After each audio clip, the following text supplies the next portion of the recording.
So we can see, though, Roaring Moon. I think Roaring Moon, like I was talking about, is like a cheat code. For the past like month, I think Roaring Moon has been like the cruise control for cool that dragon typing to mitigate that heavy Urshifu water play. All of the ogre pawns we're seeing, like Roaring Moon has been the answer to those mons with booster energy into speed to outspeed a bunch of other things. Also, like common booster energy speed Roaring Moons are outspeeding like booster flutters and stuff like that. So Roaring Moon's been really, really good right now. I won a premier challenge with it. It doesn't need wheezing. It's just a really, really good mon. And I feel like people are starting to wise up and respect the Roaring Moon. That's why we're starting to see a lot more Arcanines come in and a lot more mons that just make Roaring Moon a little bit harder to use. We're actually seeing a lot more Shenpaos back. You see our opponent, though, not our opponent, but the opponent in the game, is using Goldango, Urshifu. I think they also have a Wheezing on that team. So far it's a pretty cool looking game here. It's that Life Orb Goldango. Turn 1 is a Steel Terra Fairy. Dragon Terra, holy moly, that's another very popular Terra right now. Again, it's there to check those Ogre Pawns. And I think that they published the top 12 usage stats from this tournament, and in the last big tournament, the top 12 usage stats said there was no Ogre Pawns in top 12. In this one, Water Pawn snuck in as the 12th mon, and they're getting turn 1 O-code on Roaring Moon. That's the thing about Roaring Moon. When you don't Terra, your Urshifu just comes in hot and messes you up. Urshifu Water with that big close combat. So trading a Roaring Moon for a nasty plot. Let's see if it works out for him. And we're both trading nasty plots. Okay. Not bad. Let's see. Hisui Arcanine. Goggles Arcanine.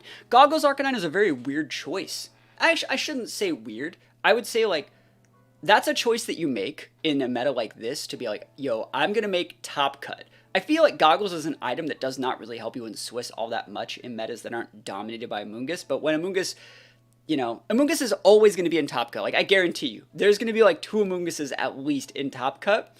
But you're not going to fight them until, like, day 2. Oh, what is this? They pressed the home button. Clear Amulet Arcanine. I think Clear Amulet Arcanine's okay. I think Clear Amulet's a very, very good item right now. I actually made a video that's going to be coming out in a couple days that features Clear Amulet Garchomp. And no lie, dude, it cooks. Clear Amulet Garchomp's actually really, really good. Another close combat from this Urshifu. So much damage. Going right into that Goldango as that Dragon typing. The big weakness. And Surging Strikes. I think Surging Strikes there was a good play. You didn't need to Aqua Jet or anything to make sure the Goldango went down. So it was fine. And the reason why you want to Surging Strikes instead of Aqua Jet is if they wanted to switch or something would have came in and take a lot more damage. We're going to see a double KO back. Dude was about to quit. No, I think he pressed the wrong button. But we're going to see a double KO back, and we're going to see Guillermo's last 2 Pokemon.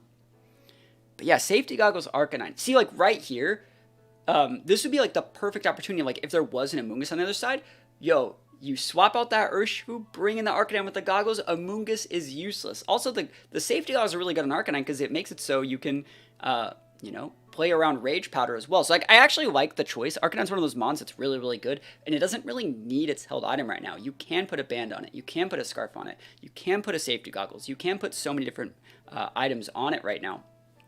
And, like people were saying, like Clear Amulet, like another really, really solid choice. There's another Roaring Moon on this side. So big Roaring Moon energy in this round 1 of this tournament. And yeah, I just think like the meta right now of like Roaring Moon, Arcanine, Rilla, Iron Hands, Heatran, Flutter, it's really, really cool. I wouldn't say like I'd be excited to see people using Shenpao, but like I feel like Shenpao's like the Captain Falcon of this format. Like, Shenpao's flashy. It goes for those big baits, like with Protect. You can pivot it in, pivot it out. There's so many different cool things you can do with Shenpao in this format. And I think it's a really, really underutilized mon into this, like, more balanced meta that we have right now. Because Shenpao is a good matchup against pretty much all of these and can be good partners for all these, but for some reason, people just aren't using it. So, I'd like to see more Shenpao play, but that's just my opinion.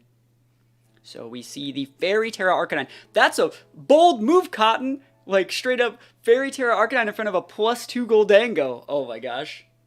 There's the Terra Blast. They know they're faster than Goldango. Arcanine has a 90 base speed compared to Goldango's 84. So it was not a bold move. It was a correct move. And again, I think they went with that Fairy Terra for a couple of reasons. It wasn't just to use Terra Blast. I think it was there to make it so the Urshifu couldn't go for like an Aqua Jet into Arcanine and hit for that +4 super effective damage. Same thing goes for the Surging Strikes. This Arcanine is going to be able to live this, and I think that's just going to be game 1. I think Urshifu Water is like another very, very good Pokemon in this format, but I do think that like the meta's kind of catching up to deal with Urshifu Water. We're going to see a double Intimidate here. See, the other opponent over there is using Banded Arcanine. Like, Banded Arcanine with that Terra Blast. Let's see. That's a useless Pokemon. I didn't know that the opponent on the left had any Mons left. So you can just Aqua Jet and just win with your Arcanine. Okay. Yeah, I thought they were out of Pokemon. But let's see how this works here. I do actually... oh, okay. Why would they detect? I'm trying to think, like, wouldn't this just be, like, an Aqua Jet that Arcanine and then, like, Rock Slide the Roaring Moon? I'm trying to think of, like, what else it could be. I guess this might be a little bit of a safer play because we know that Arcanine over there has to use Terra Blast, which is garbage in this matchup. So you're getting free damage by doing this. Yeah, that's not wrong. That's not wrong. But, like, I don't know. I wouldn't want to get knockoffed by the Roaring Moon. And I like the Flare Blitz there. Flare Blitz is, you know, 100% accurate. You know, you can take it out. One value of being safety goggles is that you're, you know, not locked into the first move that you use. I wonder what its other moves are. But yeah, I kind of like not hearing what the casters say because, like, they have information that I don't, and I just want to be able to, like, play the games the way I want to. Oh, it's Will-O-Wisp. They're playing the long game. Yeah, it's like I didn't know what the set on that Arcanine was. Well, the Urshifu's still like at full basically, so you can do whatever. Huh. Surprised. Does it not have CC? Alright, let's see. Will-O-Wisp. Will-O-Miss? This isn't the World Championships, but that does happen. Nope. Will-O-Wisp hits. Actually, I think Will-O-Wisp Arcanine, Hisui Arcanine is actually really, really good. People forget that, like, for years, that was, like, the standard set on regular Arcanine. I kind of wanted to use an Arcanine that was, like... I was at Sprouts last night. I was grocery shopping, right? And I thought, bro, I don't have a Hisui Arcanine. I don't have one. But, like, I should probably use one sometime, right? What if I would just use, like, a regular Arcanine, give it Terra Blast, and just give it Rock Terra, and be like, yo, we have a Hisui and Arcanine at home. But anyways, yeah, I guess the reason why they went for the Surgeon Strikes there is because it was auto crit. Let's see, can we fast forward this? But yeah, let's look at all the teams that they're. Clefairy, Rillaboom were mons that didn't come from the guy that just won. And the other side, oh, there's that Brambleghast? Holy moly, holy Brambleghast. Wow. Brambleghast. Brambleghast is probably not too good in this matchup.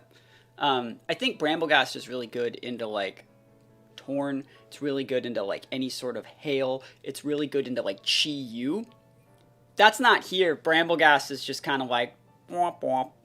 Because there's so many different moves that Brambleghast can use.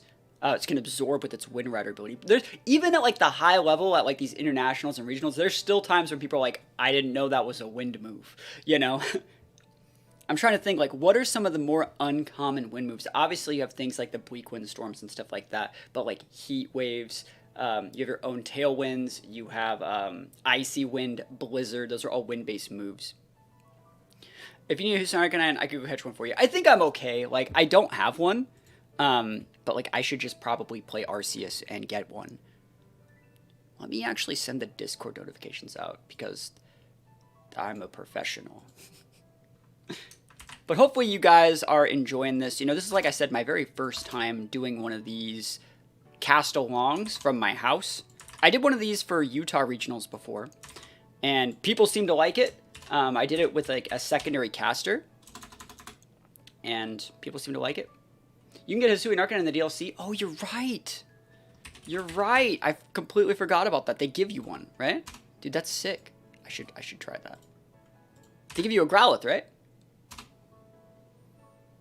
All right. Match analysis, cool to see. Yes. We're doing our absolute best out here. Let me, what did I do? All right. We're back. All right, so Roaring Moon Urshi versus Roaring Moon Urshi. I think this is really good. If I were to actually make any changes to that LAIC team that I'm using right now that uses Weezing, I think it would actually be... Holy moly, that big sub, yo. Big sub. Wow. Wow, wow, wow. Thank you so much. Dropping the big sub. I appreciate it. Holy moly, 26 months. Wow. Wow, wow, wow. That is amazing. Thank you so much for the support. Let me know if you guys want to see more tournament reviews like this. You know, I got my... Play Pokemon shirt. I'm doing my very, very best to bring you guys the type of content I think you guys want to see. And yeah, I think that, like, Roaring Moon and Urshi go very, very well together because Roaring Moon, when it gets that plus speed boost from the booster, it functions as almost a pseudo Prankster Tailwind. And I really like Roaring Moon as opposed to like a Tornadus. Yes, they both have the ice weakness, but that dragon typing makes Roaring Moon so good. So let's go. What are we seeing here? Turn 1 is going to be a Terrastalize, Realize, these Realize, and is it Flying Terra? Poison! Alright, I've seen a lot of Poison Terra Roaring Moons as well. Very, very solid. Yo, how goes it? Will, are you going to be at San Antonio? Let me know. Yeah, we're seeing double Terrastalize. Is this double Poison or is it flying? Is any one of these flying? Do double Poison? I'm not the biggest fan of Poison Terra Roaring Moon. I see the value, right? I see the value. It stops the fighting. It stops the fairy. Like, that is value. But, like, look at this mirror match. You know, the double Poison Terra Roaring Moon. Like, straight up Spider-Man. I mean, double Tailwinds, too. Like, oh my gosh. Like, I don't know. If this was me, and this was my round 1, this would be, like, my worst nightmare. Are we both trading close combats? Are we both doing it, or are we gonna do something different? Are we gonna CC? You know how cool it would have been if like one of these Urshi was like Jolly and one was Adamant, and you bait the close combat in your Roaring Moon, and then you punish their Urshi with the close combat of your own. Oh, that would have been so sick. That would have been sick. Yo, take notes. Like that'd be the value Adamant Urshi set for the exact mirror. Oh my gosh, that'd have been sick. Cool, but yeah, I will see you at San Antonio. I still really don't know what I'm running yet. This is probably the closest I've ever gotten to like a big event without knowing what I'm running, but I still like Roaring Moon. So we see the knockoff here. What are we knocking off? Mystic Water. Are we just trading knockoffs now? Breaking Swipe. Yeah, okay. Not bad. Not bad. I like the knockoff there as opposed to the Breaking Swipe. Because, like, yeah, you're just Surging Strikesing. I'm taking Moon 2. Yeah, if I were to be honest, there's a person I played at a PC 2 weeks ago that used like Roaring Moon Wheezing, and then they went Ogre Pawn, Fire Pawn Rilla, and then they went Dozo Wheezing. I really, really like that, but I think the core I kind of am looking at is like Roaring Moon Wheezing, Goth Flutter, Dozo Tatsu. I like that. I like Goth with Dozo. I like Goth with Roaring Moon. I like Goth with Wheezing. I like Goth with Flutter, all those things. And then, like, you add the Dozo mechanic to it. Like, that's just a guaranteed, like, game 3 win if you need it, you know? Yeah, Goth is busted. Goth is really, really good.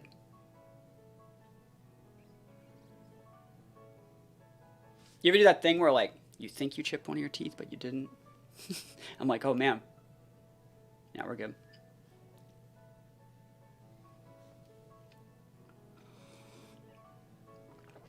All right, here we go. So Goldango the Treasure Hunter. How do you get that mark? Yeah, dude, all the time. That happens to me all the time.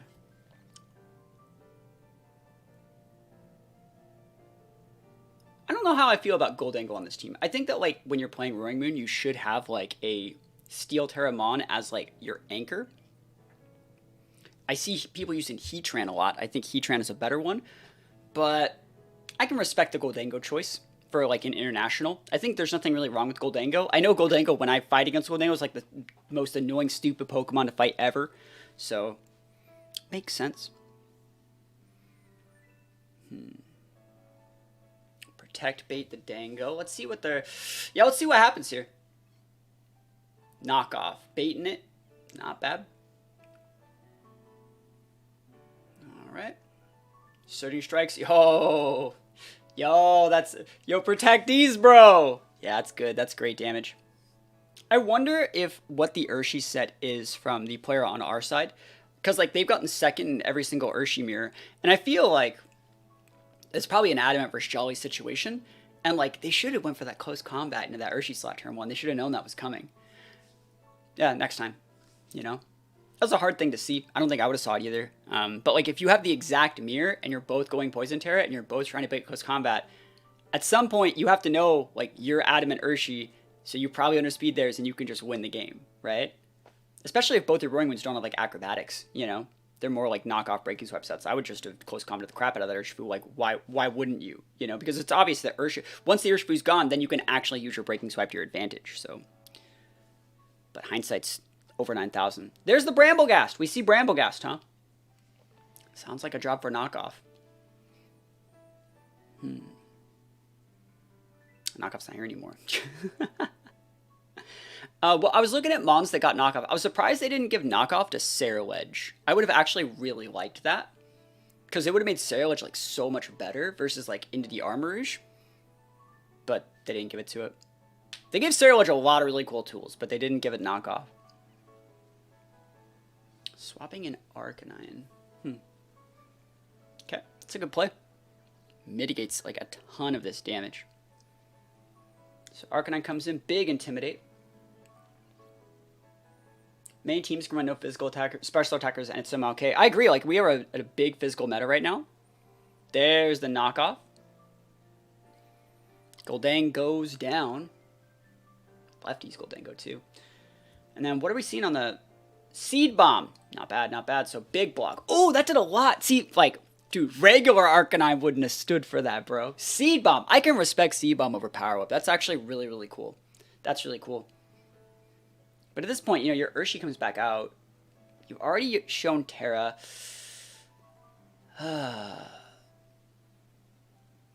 This is a hard turn. This is a really hard turn, right? Because, like... Oh, you actually have to go for the... I love that. I love that play. Like, the Tailwind just says, like, you can have this Roaring Moon. I'm going to trade 1 for 1. Right? I'm going to trade 1 for 1.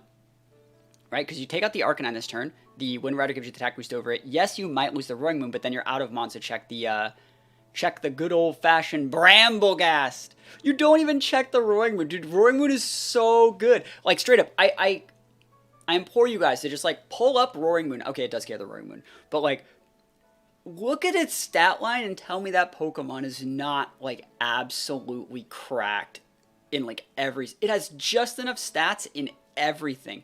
Enough speed, enough attack, a good amount of Spadef. And then you surround it with, like, 1 Intimidator, like an Arcanine right here, and it's, like, unbreakable. It's so good. It's like an always 1 for 1.5. And now that it has knockoff, I think not having knockoff was what really held it back in the past. But now that it has like an actual role on the team, like it's speed control plus item control, Mon's just so good.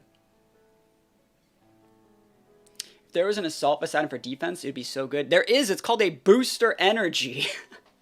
Nah, it's called intimidate. So yeah, we're gonna see. You know. Tying the set up, the big Bramble. Let's see, what's the change, you know, going into the next game? What's the change going to be? I feel like that Brambleghast will not work again. I feel like from the player in the bottom, this is where we're going to see a little bit more Clef.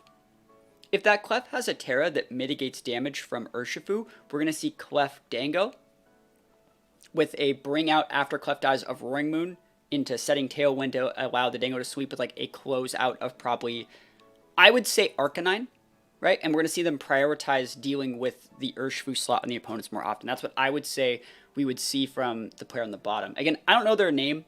I probably should know who this is. I know who the player on the top is, but that's what I would be doing. So like, you know, you can go like Grass Terra, Follow Me, Nasty Plot, Clef goes down in 2 turns, bring out Roaring Moon, go for Tailwind, make it rain, make it pain, and then you just close it out with an Arcanine in the back. Do they even have any wind moves? They have Tailwind, right? Oh, you're talking about the player on the bottom? I don't think they really do, but they're basically just using it to check the Urshi, which I think is smart. I was not expecting Brambleghast to come in that one. So that was really, really surprising. Yeah, like if that Clefairy has like some sort of Terra to block Urshi, being it like Dragon, Grass, Water, something like that, just something to not lose to Urshi, that'd be nice. So, but let's see. You know, Gholdengo just might not be the answer, and you know, maybe they're trying to also push a narrative that they're trying to force Gholdengo. So they brought Gholdengo, I think, in both matches at some point. So, whereas Gholdengo's not like necessarily amazing versus this team. I wouldn't even say Gholdengo's like great into Brambleghast or Arcanine. Maybe it's their only answer for their Dango, because it is a Dango mirror, right? So, yeah, we'll see how this one goes. But I would say Clefairy's very, very good in this matchup, and the fact that we're not seeing Clefairy is surprising, because even if they go, like, wheezing stuff, Clefairy still gets a guaranteed Follow Me, which means you can get that guaranteed Tailwind, you can get that guaranteed Nasty Plot. You can get a lot of stuff for free just by having Clefairy. So even, like, mid-game Clefairy is really good. No Clefairy, okay. It's actually really, really surprising that I'm not saying it's surprising that we see Rilla, but like Rilla getting its Grassy Terrain off before like a Weezing hits the board means we can always Grassy Glide. The thing that you would want to do to stop that from ever happening is just having Weezing versus Rilla. They can't Grassy Terrain. You can just Wisp that slot. Rilla has to leave her Terra, do something like that. And then from there, you know, you can swap your Weezing back out. Like right now, that Rilla big pins that Urshi. But yeah, you saying you'd bring Rilla to fight Fake Out Pressure here? I don't think Fake Out Pressure is like a big thing. Because the Urshi doesn't check either of those mons. Like, let's just say, okay, because the opponents are scared of the Fake Out Pressure, they could double protect. And the Urshi gets a free Surging Strikes into something. Like, that's fine. You know, it doesn't really do anything. Even if they want to go for like a close combat in the Royman, you could still protect in Terra, you know, if you had to. But that being said, are we going to see Poison Terra turn 1? Now, we'll see. We'll see. I actually, even if I led that way with the Rilla, I don't think I would click Fake Out. You got 10 ads? Holy shit, dude. Twitch is wildin'. Wow. I don't control that stuff. There's the Fake Out. Hey, go nuts. Go nuts. I'm surprised that they still, you know, I feel like you don't have to. See, because, like, that's what I mean. Like, if you want to go Fake Out close combat in that, like, I guess. That's the second time that I would have just hit the damn Urshi, bro. Because, like, the Urshi just, the person who wins the Urshi trade wins. And so in this situation, if you doubled in that Urshi slot with like Grassy Glide, Fake Out, Close Combat, things like that, you would have just gimped that Arcanine. Because like right now, you're still at the -1. So like, I don't know. I don't like going over the Roaring Moon in that situation. High Horsepower could definitely be good. No, I think that's fine. I don't think either of these players made a misplay either. That's the thing. Is like, it's easy to take a look from like the stands at home. But this is just from my opinion, like looking at this matchup.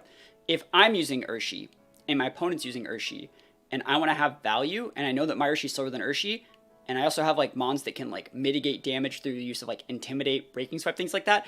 I need to get their Urshi off the board. That doesn't mean I ignore their Urshi all game, right? The other caveat to that is like, well, if you went for the double attack into the Urshi and they go protect Tailwind, you lose. But they shouldn't be protecting because you led Urshi, right? So it's like, it should work, right? They're swapping, and every single time you can force your opponent to swap, that's a +1 free turn that you can do whatever you want with. So here's the Water Terra. Yeah, we'll see. Breaking Swipe these. Not bad, not bad. You just ignore that Arcanine forever. Note that Roaring Moon didn't set Tailwind that turn. They're waiting. Oh, they're going for one of these. Oh, no. How many flinches are we going to get in this whole tournament? This guy's donezo, bro. He could have just Aqua Jetted that, right? No, I like the Surging Strikes. That's fine. One hit KO. Yo, easy peasy, bro. And the Arcanine swapped in you. I mean, actually, if you knew they were going to Rock Slide, you could have just Aqua Jetted that turn if you didn't have anything to do with your teammate. But yeah, I think this is still manageable because like when the Urshi comes back out, all you have to do is just swap out your Arcanine for Rilla, right? But yeah, like, does that Urshifu have Aqua Jet? I would have Aqua Jetted there then. What did I miss? Nothing. We were just talking about stuff. I don't know how Twitch can get away with just charging 10 ads, bro. That's a lot. That's a lot of ads.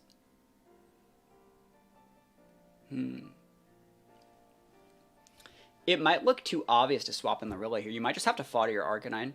Like, you could just fodder the Arcanine and, like, go for something. Surging Strike's there. I love this play. I love this. Because, like, you're saying, like, yo, if you want to hit my Arcanine, go for it. But if you want to close combat my Urshi, I'm going to trade a burn into you. And I love this play. I think this is so good. This is the play you have to make as the slower Urshi player. Like, this is really, really good. I think a lot of people would have been like, bro, I'm bringing in Rilla. You're hitting my Arcanine. And it's like, no, this is really good. This is like managing the board state correctly. I like this play a lot.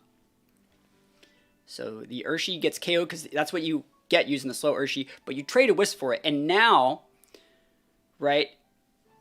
I think that's still right, because, like, I don't know if you had to Wisp that one. No, I think he just brought Rilla to bring Rilla. I don't think the Fake Out Pressure... He didn't actually capitalize off of his Fake Out Pressure, right? Fake Out Pressure says, like, you have to do this, you have to do that. It didn't really... He's not capitalizing off the Fake Out Pressure. He just kind of has Fake Out. If anything, he's actually bringing Rilla for the terrain, for the sustain, so we can actually pivot correctly, I would say. Do you bring Rilla out here? I feel like you bring Rilla out here so you can You could fake out now, but that's not pressure. This is like more sustain. We're going to fake out the Roaring Moon, hard switch out the Arcanine for our Roaring Moon, get a little bit of grassy terrain, and then from there pin the Urshifu, right? That's the idea that I'm thinking. And that way you can actually get a second Intimidate up into that Roaring Moon on the opponent. That's what I would be doing here. Because you don't need to pull the trigger on that Urshifu. You don't have to. You don't need to. It's not required. You don't have to, bro.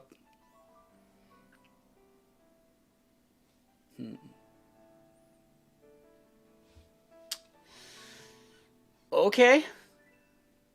Well, my idea was still correct. Like, they're bringing out the Rilla, but like, that's not bad. But like, you gotta fake out that Roaring Moon though, right? Because like, if you fake out the, like, this Breaking Swipe is gonna fucking hurt, bro.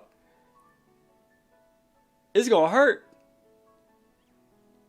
All right, and the Speed Boost Roaring Moon, the same set that I like. Knockoff. Oh wow, they knew they were gonna get knockoff now. Why didn't they Breaking Swipe? Why wouldn't you Breaking Swipe? If you Breaking Swipe the Rilla, wow, this looks like a really good play from our opponent. They must have known these double ups were coming to that slot, but like, I would have Breaking Swiped and Surging Strikes. Urshifu's faster than Arcanine. Breaking Swipe makes the Rilla useless. Like, All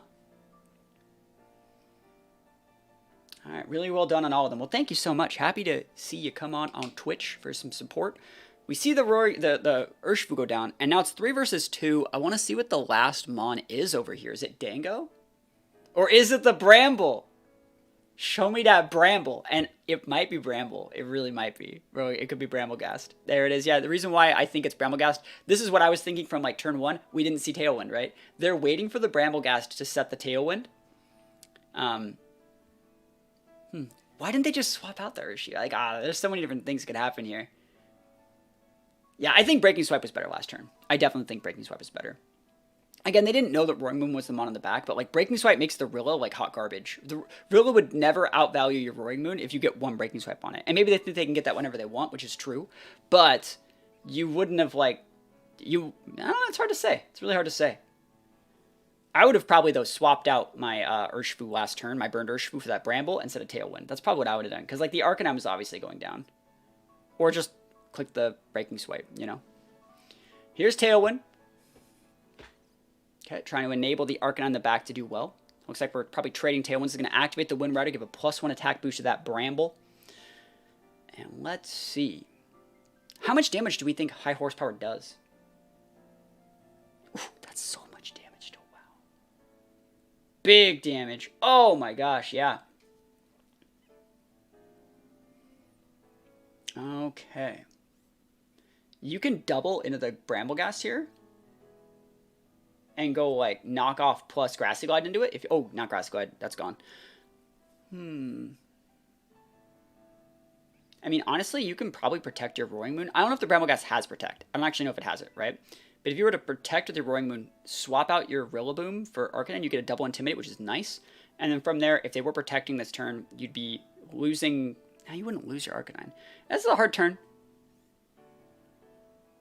I definitely think you knock off the Brambleghast, but that's just my opinion. Like, Breaking Swipe's also not bad. I don't think Breaking Swipe's right, though. Breaking Swipe won't kill their Roaring Moon, and their Roaring Moon is going to do, like, 40% to your Rilla. I think that... I like the Protect Roaring Moon here. I like this a lot. Because you're fishing for Protects from the opponent, too. What I really like about this is that they're actually just, like, trying their best to, like, steal a KO on something. They're either, like, High Horsepower in the Roaring Moon or breaking the Brambleghast Sash. Either way, this is a net win for them, in my opinion. Poltergeist. Uh-oh. Oh, man. Punished. Punished. Uh-oh. You're right, though. Swap to Arcanine would have been a better play. All right, what do we got here? Brambleghast is a big bully. This Arcanine set I don't think has E-Speed. I do not think that it does. Is this going to come down to a miss Poltergeist? I think Seed Bomb actually takes out from neutral here. So Seed Bomb will take out this Arcanine. So that means you have to do, like, a Protect play. You don't have E-Speed. All right, well, actually... Breaking Swipe can come in first. So your Arcanine might live. So you can go Protect Breaking Swipe into like a second Breaking Swipe if they double into your Arcanine. Breaking Swipe goes off first. Does not get any KOs. They're going all in on this Rock Slide, right? They're going all in. They're trying to win the game right now, but they have the slowest mon on the board. Breaking Swipe comes out, takes out the Roaring Moon. This Seed Bomb should KO. This Seed Bomb should KO this Arcanine. It should. Don't Poltergeist, just Seed Bomb. Seed Bomb, all right, let's see it. And we see an L. I feel that, like, the only turn that could have been played a little bit differently was the pivot to Rilla. And I think that, like, resetting your Restoring, giving yourself the ability to, like, Grassy Glide plus knockoff to just gimp the Brambleghast, that probably was the only win con in that situation. You also would have gotten a double Intimidate, and you would have gotten your Rilla out of damage from all that stuff. So, and you would have had, like, another Fake Out pin. I think that would have been a much better play. But, hey, good stuff from both players, and always love to see them go to Game 3. So, that's I like Lorsi a lot. All right, Lorsi versus Eric Rios. See, what'd I say?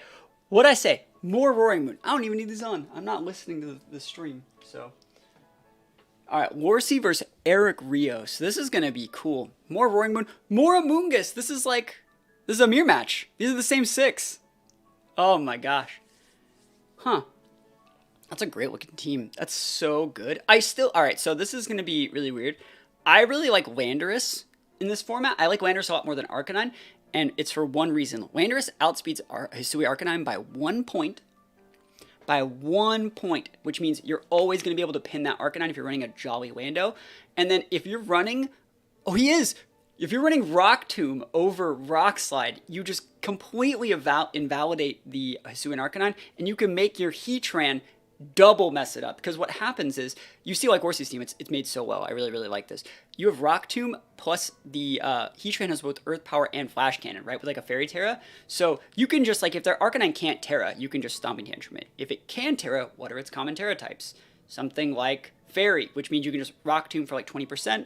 And then Flash Cannon from like a Life Orb Heatran to finish it off. So this team excels at like gimping Hisui and Arcanine, which there's no Hisui and Arcanine in any of these teams, but like the same things kind of apply to like opposing Heatrans or other just popular mons in the meta. Note that Eric Rios' team does not have the Rock Tomb. I really like the Rock Tomb. I think Rock Tomb Lando is like, oh, it's so good, especially on Jolly Lando. Like, in my opinion, if you're using Landorus and you're not Jolly, you're throwing for so many reasons. Because first of all, you outspeed other Landos, which is so important. But then, like, do you want to, like, not have a chance to outspeed Urshifu? I know I do. Like, when I run Landorus, I'm Jolly to outspeed all the adamant Urshifus. Because there's so many Urshifus that are just, like, full speed adamant that think they're cool. And Landorus comes in and says you're not. Sub Shuka Heatran. Shuckaberry Heatran? Yo. It's not bad. I like lefties more. I don't like that. I don't like Sub Shuka Heatran. I mean, it's really cool to see people using damage reduction berries. Yeah, I recorded a video using your Zapdos team. It goes up in 2 days, I think. I think Sub on Heatran is freaking amazing. But I think you would only want the lefties on that Heatran set if you had Rilla, and there's no Rilla here. So I see the value in Shuka. It's like closer. It also makes it so you can lead Heatran into Landorus and then just like, oh crap. Yeah, well, Shuckaberry used to be the only item that was on Heatran back in like 2015. But it's exclusively probably made for Heatran mirrors. That would make me think that if that Heatran, they could go Shuka and be afforded to go like nothing in speed. So just to fight other Heatrans. Look at both these players like led Heatran, and I really like that Eric Rios led this Heatran because like you can just bully their Landorus, right? Is this Heatran Lando versus Heatran Lando? Oh my gosh, dude. This is alright. This is why Pokemon gets a bad rap. This is why people don't like competitive Pokemon. What was round 1? Urshifu Roaring Moon versus Urshifu Roaring Moon. What is round 2? Lando Heatran versus Lando Heatran. Like, it's not diverse enough for like the general public to like understand. If you're a brand new player and you know there are over 1,000 freaking Pokemon and you see the same 2 at the start of every game, that really like pinches people's ability to be creative in their own minds because they don't know all the different flowcharts that like led to this situation, and why we as competitive players know that like, wow, this is actually really cool, they're both leading correctly. But most people don't really get that, and they just think like, wow, this is boring, you know, I could go do anything else. That being said, I think those are both very, very good leads. I really like the U-turn play turn one to be able to cycle those Intimidates. I like that a lot. You didn't take the bait, but you know what happens when you don't take the bait versus the Heatran? They get a sub up. So let's see if that's what happened. Oh, see,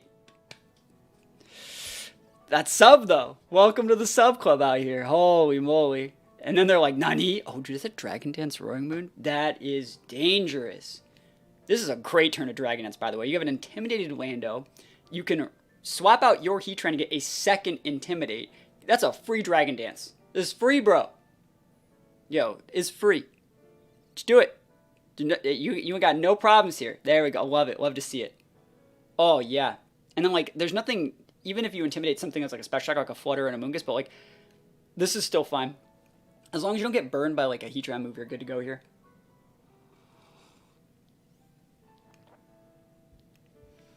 All right. Well, the thing is, your Scarf Zapdos was adamant, right? So you still actually don't even outspeed Landos. Right? So Roaring Moon getting a big attack boost. All right, so they can swap back in. As long as you don't get burned here, you're in a good spot, I think. Cool. No burn, no burn, no burn. I hate to see the burn. All right, cool. Awesome. This is going to sound really lame. This is going to sound super lame. I would dub one of the Amoonguss, and I know you'd be eating like 2 pot shots. You might even want to go for like a Protect U-turn into your own Amoonguss. Oh, yeah, dude. Dude. Professional Pokemon player, that's a +1. The reason you want to go after the Amoonguss, if you do this play, is because like, this is a hard turn though. Because you don't want to get red and earth powered, right? You can go into your Heatran, you can go into so many different things. I like this play too. The obvious play here is nuking the Amoonguss, right? And if you want to bring in your Lando, they're going to lose their Lando.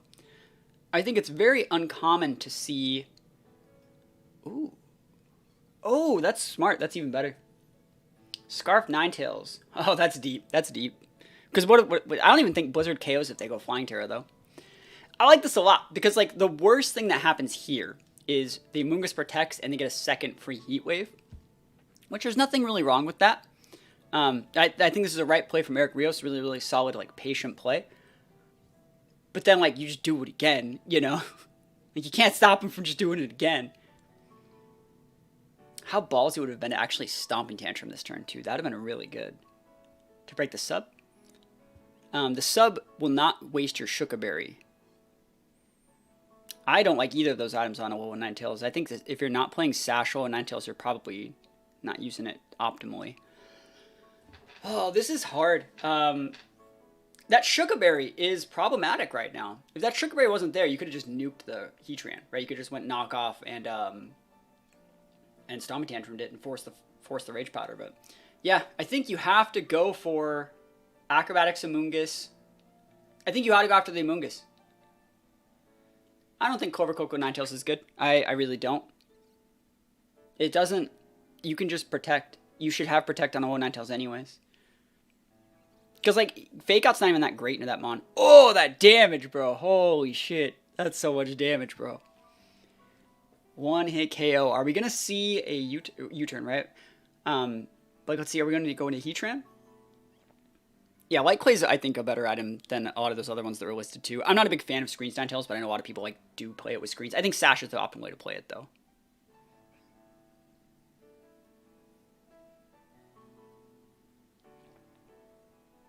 Is it Heatran? Yeah.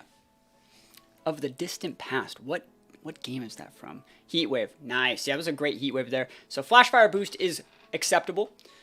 Do we lose the Roaring Moon? Main reason I like Covert because of Icy Wind. Ninetales has a great speed stat, and you want it to be speed controlling, not get speed control. So speed control is a weird thing. If you don't have the speed to influence your speed control, you do not have speed control. You have a speed tier, right? So if the common things that are using Icy Wind are things like Flutter and Bundle with 136 and 135 base speed, and you are a 109, you have a speed tier. They're going to be able to Icy Wind you. They can just kill you, right? But the fact that, like, you can bully things below you, you could already bully them. Like, what are you going to be Icy Winding? Urshifu? Landorus? You could just hit those. You know, you don't need to Icy Wind those, right? Chi-Yu, maybe. Chi-Yu's one Mon that you can be like, all right, well, I can Icy Wind this Chi-Yu, but it's like, that doesn't really help you because, like, what are you enabling? That's the thing, is like, what mons that are slower than Ninetales are you enabling with an Icy Wind that wouldn't just auto lose to, like, Flutter or Bundle, right? Torn Icy Wind better? I would say Torn Icy Wind is better because Torn has more speed control. It has Tailwind. What does the Mold Breaker ability do? Mold Breaker says your opponent's abilities are going to not be affecting the damage that you deal. So if they have like Multi-Scale, if they have Levitate, for example, you're still going to be able to hit them through those things. Distance Passers, Legends Arceus. Okay. Thank you for letting me know. I appreciate it. What's your opinion on Substitute Urshifu? I don't think it's that great. Urshifu doesn't really have the time to use Sub, in my opinion. That being said, Substitute's a good move. It can go on most mons. But yeah, like you could put Icy Wind on slow things and like protect with your teammate and Icy Wind, and that's a form of speed control. But when Icy Wind's on like a fast aggressive mon that's just not fast enough, that's just maintaining your speed tier. And there's a little bit of a difference.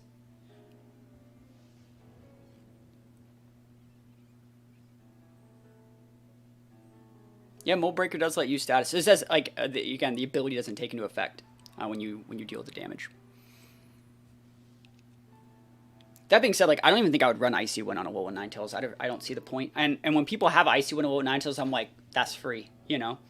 Because, like, they could have, like, Encore in that set. They could have Blizzard. They could have Freeze Dry. They could have Protect. They could have Aurora Veil. They could have Moonblast, Dazzling them. There's so many other better moves.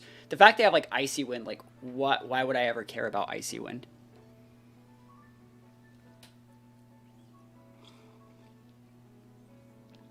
And the only situation where I might care about Icy Wind is if they were sashed, which is what we're talking about the items, because like you go protect with your teammate and I'd have to double the Ninetales to stop the Icy Wind.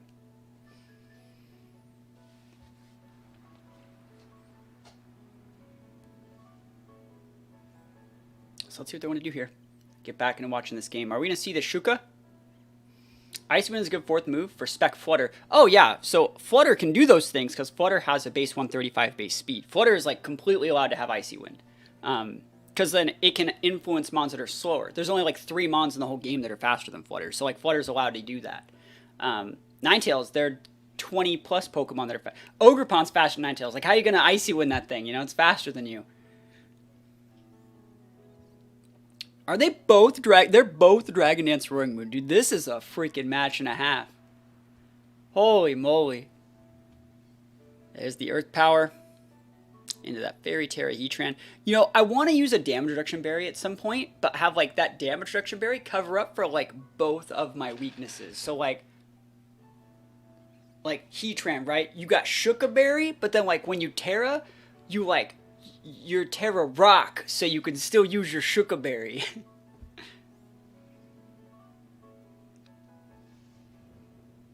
See, yeah, Game Changer is exactly right. Like, anytime that you would want to do anything with Ninetales, you're better off just Blizzarding, Freeze Drying, Encoring, things like that.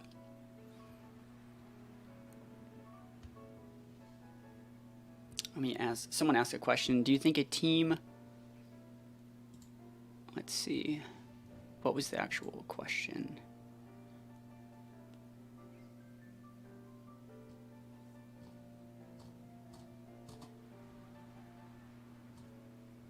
I didn't even see it. So many Poison Roaring Moon. I think Poison Urshifu with Substitute can also be a good play. What are you cutting for sub? That's the thing. Like, it costs something to do that. I don't think that you could ever actually use sub Urshifu correctly. People have already tried that. It doesn't, like, that's too passive of a play for how Urshifu's meant to work, right? All right. When are you using Substitute? When is Substitute happening? Substitute's happening when you're influencing your opponent to play passively. What's the most passive way that they can play is Protect. So you're never going to get your sub off because they're not going to Protect because you're Urshifu. Yes, they might switch, but if they just switch, you're Urshifu. Just fucking kill something, right? You know, so it's like, and if you can't kill the thing they're swapping in, which is, you know, you're talking about using Urshifu, you can't kill the thing they're swapping in, why would you sub? Because, like, you still can't kill it, so, like, what's the point, you know? I really like your analysis. You want a lot from me. I appreciate it. There's some of the same 6 sets then. It looks like it. I think the Heatrans are different. But they're running very, very similar sets. But yeah, that's my opinion. Like, sub only works when you have enough offensive pressure to force your opponent to play defensively. That's why you see sub, I would say the most aggressive Pokemon that still commonly uses sub is Iron Bundle, right? Because you go Protect, Sub. It gives you like a second Protect. It's fast enough to make that work. With Urshifu, they're just going to either die or they're going to try and kill you before they die. Urshifu changes the dynamic of the game and makes it more of a race to the finish instead of like defensive pivoting. And plus, I don't think there's enough Amoonguss in the meta to like make Sub Urshifu work.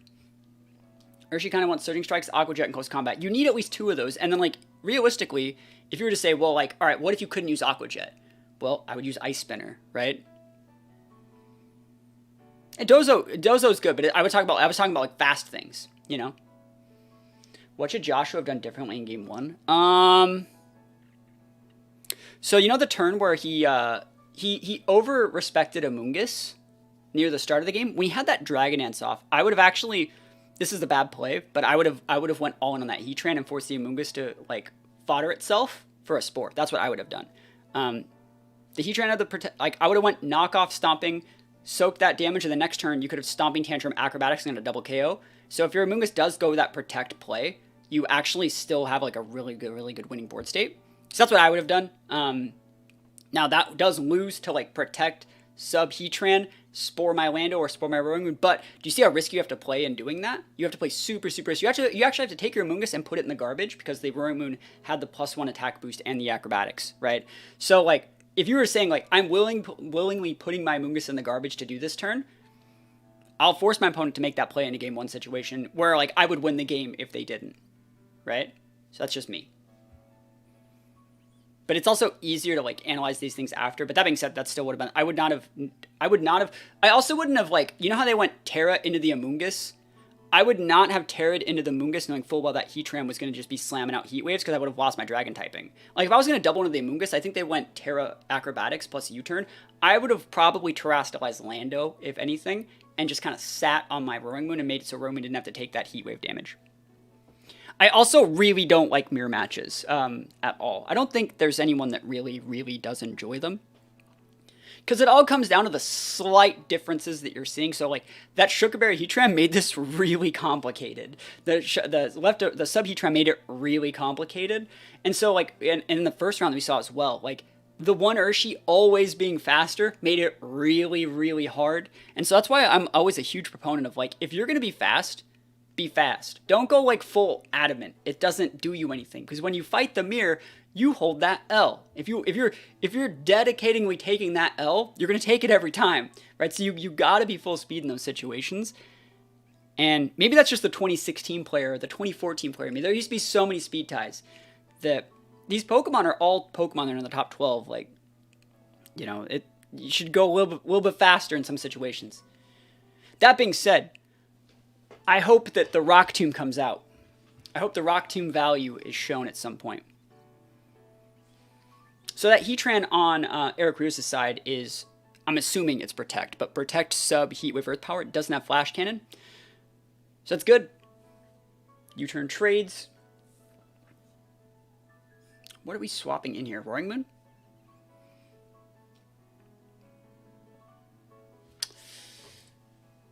Oh, they brought like all 4 of the same mons too. Oh my gosh, dude. Do you go Amoonguss here? No way. You can't go Amoonguss. If you go Amoonguss here, you lose. I'm telling you right now, you will lose this match if you go Amoonguss. You have to go Roaring Moon. If you go Amoonguss and they sub, it's over for you, bro. No! Oh, man. It's not that Amoonguss is wrong either. I think it's easy to see, but like, see, like, oh my gosh. All right, so that's one heat. All right, so this heat whip's happening. All right, not bad. Oh, he didn't KO the Amoonguss over there. I bet he thought he was going to. Okay. Again, I don't think it's wrong to go Amoonguss. I thought that opposing Heatran had not moved yet. I thought the opposing Heatran hadn't moved yet. It's completely my fault. I thought that like it hadn't used the move and it still had sub to do. Amoonguss in this situation is fine because now you can stop sub from happening. You can even realistically throw a Spore into their Amoonguss slot if you want because they're either going to swap it to get a Regenerator proc and come in and just be big sad. You can go like, not Heat Wave, but you can throw like Earth Power plus Spore into that Amoonguss slot and it would get redirected. I wonder if that was a roller KO. No, it's probably Eevee Train to do that, you know? You probably Spore Heatran and EP. I would probably do Spore Earth Power, but I would, yeah. Is that what he did? That's what I would do.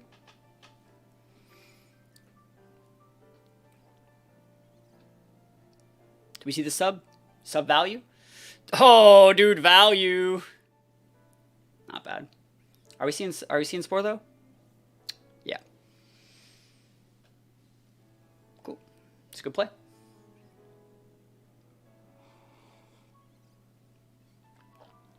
Huh. Okay. I'm trying to think.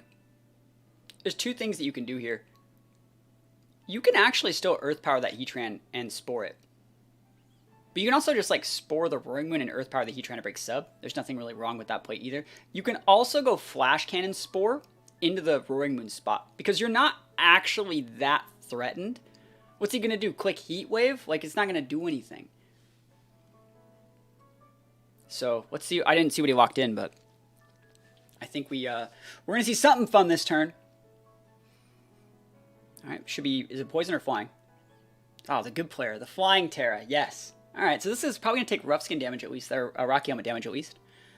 Okay. Acrobatics. Spore Moon EP sub. Okay, cool, cool. Yep, Dunzo McGee out here. So this just breaking the sub is nice. Now that Roaring Moon has now lost its Dragon typing, so Heat Wave is going to do a ton of damage whenever we get a chance to see that. It also makes itself within range for like Lando to do a bunch of cool stuff with Rock Tomb. So let's see what they're using here. Probably just an Earth Power back, right? They don't have any other moves that can do anything. They don't have Flash Cannon. Yep, cool. That doesn't do anything here. It's a vision for special defense drops? Nope, not going to see it. Yeah, you can just... Oh, yeah, this is great. Like, Horsey's in such a good spot here. You can just cycle Intimidates, bring in your Roaring Moon whenever you feel like it. I feel like Eric had to go really, really aggressive that turn. Yeah, I think this is great. Like, getting that Lando in relatively safe is, I think, the key to this. That Heatran probably actually lives. I would not be surprised if Eric Rios knows you're going to eventually have to take an Earth Power from a Life Orb Heatran after you sub. So I would not be surprised if actually that Heatran will eat one Earth Power. Why didn't Earth Power do damage to the Heatran? The Heatran had a substitute up. Oh, this Heatran? This Heatran's a Fairy type. It's a Fairy. It's Fairy Terra.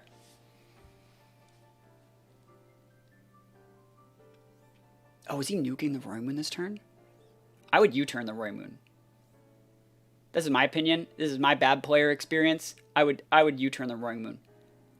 Oh, that's a good play. That's a good play. Heatran's just fat. That's how it works. He went for the Rock Tomb. See, I would U-turn in that situation. Because, like, if you were to get Protect Baited, like, oh, get fucked. Does he sub again? Dude, if he subs again, bro. Oh, he just Earth Powers, dude. He could have subbed. All right, so this is going to confirm to me that Heatran is straight up made to live the Earth Power 1000%, because he doesn't want to put himself into a range where, realistically, if he takes any more health and that sub gets broken, he won't be able to eat the Earth Power. So he's doing good damage to the Heatran. He's making it so he will still maintain the amount of hits required to KO himself. So I like that play, but that tells us that Heatran isn't going to ever sub ever again, because he wants to maintain, at least as long as this Heatran's on the board, as long as Joshua Horsey's Heatran's on the board. Because, like, he doesn't want to go within range of still getting KO'd through Shuka. So Rock Tomb, Lando has to Rock Tomb. Rock Tomb on Lando's good here. It's a 2-shot. They shouldn't be able to Oko the Lando from here. And then Earth Power Heatran, there's that Shuka Berry. And does it live, though? Oh, I knew it, bro. See, I knew it. Oh, dude, I'm so good. Why am I not at this tournament, bro? Dude, I can see these things like 3 turns away. So why would you sub? You know. Hey, you know what? Whatever. Whatever. It's fine. Why would you sub there? That's so weird. Like I said, you should know your calcs enough to know like how much damage you take from like a Life Orb Heatran, especially knowing how much damage like you already took from some stuff, and you saw how you should know how much investment that Heatran has at the end of this first game based off your own calcs. I don't know Eric Rios' defensive spread, so I don't know how much damage, but like you should be able to generally, for the most part, see like, all right, well, is that like no special attack Heatran? Is it like 156? Is it 204? Is it full 252 modest? You should be able to know. And so, for the most part. But then you should also know, like, when you can sub safely and not. They may have thought the double dip into the roaming moon with no protect. I feel that's fine. I just don't think that, like, see, like, there's still no reason to sub. So what sub says is, like, hey, I'm not going to die if you hit me, right? And, yeah, like, let's think of the other options that could happen there. We already saw walk into Rock Tomb. So if I Rock Tomb you, I then can just Earth Power you because that takes you out of that range. So, like, sub was, like, just not the move to use there. Like, literally, any other move would have been better. Because you're dipping yourself, by using sub, you're dipping yourself in a range where Earth Power still KOs if you use your sub, which means it's going to take 2 hits, which means you're already in a situation where you have to take 2 hits, so why would you sub, right? But, like, why would you sub, though? There's no reason to sub. Any other move would be better. It's already a 2-shot. Yeah. Or maybe he just didn't know that, I don't know. I don't know. It wasn't an easy board state to, like, figure out, but, like, I don't know. If I was taking Shukaberry Heatran to a tournament, you damn well bet I would know how much every single popular ground move the world has ever seen did to my mons, especially if I had subcalcs, you know? That I could weave in with, like, Intimidate and stuff like that. I'd be all over that. Do you think he's gonna D-dance? It doesn't matter, you know? This game's over. Yeah, Rock Tomb just ends it, like, easy. There's nothing to even do. Yeah, you don't need a Dragon Dance. That's the throw. Rock Slide versus Rock Tomb in this situation, the Rock Tomb player always wins. Yep. I think that's also what we said at the start of the game. Rock Tomb, built different. Yo, yo, yo, how goes it? Rock Tomb again. Watch Party, that's right. Yeah, that's the worst. Yep. I think he's protecting. Good play. Patient. Like that. I probably actually wouldn't have even done that. Again, I would have just rushed it here because, like, you're intimidated. It doesn't really do anything, you know. There's speed tests on both Landos. Yeah, it looks like it. They've been trading. Hey, that's good. Jolly Lando is good. You can't just, like, not have your Lando be full speed against other Landos unless you're running, like, some sort of weird vest or, like, Life Orb set, you know. If you're going to be running a Scarf Lando, you need to be full speed. But this is it right here. Battle is canceled, and we're going to game 3. Not bad. Not bad. Should I upload this to YouTube? I think I'm allowed to upload it to YouTube, right? I'm allowed to upload this to YouTube, I think. Let me know. I'm allowed to stream it now. I think they changed the rules to make it so you could upload them to YouTube if you, like, cast over them. But I think there's a lot of good things to understand. Now, they've changed the rules to, like, be able to make it so you can do these things. Do you go fully Jolly? No, you go full Jolly. If you don't, you just straight up lose. Last time was Salt Lake. Yeah, the last time on Salt Lake, we actually had a lot of rules. We, like, cast a projection of it, and we were allowed to upload that to YouTube. But that wasn't, like, taking it from their stream, you know? Right now, I have the stream on, yeah. Yeah, I have no sound on, so I think it's fine. Yeah, one thing I could do the, there you go, put on the CC here. Oh, I think I'm fine. They actually changed the rules. So right now what I'm doing, you actually weren't allowed to do this even, like, 2 months ago. You were not allowed to do what I'm doing right now 2 months ago. But now, Pokemon actually came out official rules and said, you are allowed to do these things. You're allowed to host watch parties. You're allowed to do stuff with it. That's why I'm doing it. That's why I never really did them before, because it was a very gray area. And when I did it, I, like, had me and my caster be, like, the main part of the screen and, like, a projection of it. So, yeah, it was like TV in the background that had it on. So, but anyways, going to this matchup, what are we going to see differently here? What's the mix-up? I still think that, like, Lando's huge, and preserving your Lando is the key to winning this matchup, in my opinion.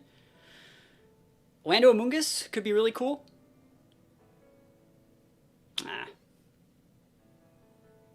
Makes sense they want more exposure. It's like not having exclusive streaming rights to worry about, like, sports. Yeah, I agree. I would have liked to have seen Amoonguss here, because, like, Amoonguss basically, like, disincentivizes. So, like, Lando Amoonguss says, like, I can be a bully, and you have to click Heat Wave, right? Which means when I bring in my Heatran, you're sad. So if I Weave and Protects, I see what your Lando locks into, I can then bring in Amoonguss. That's probably what I would have done here. What happened to your Weezing team? You wanted to change some slots because of the bad matchups? I haven't been to a tournament since then, so nothing happened to the Weezing team. It's in my box right now. Do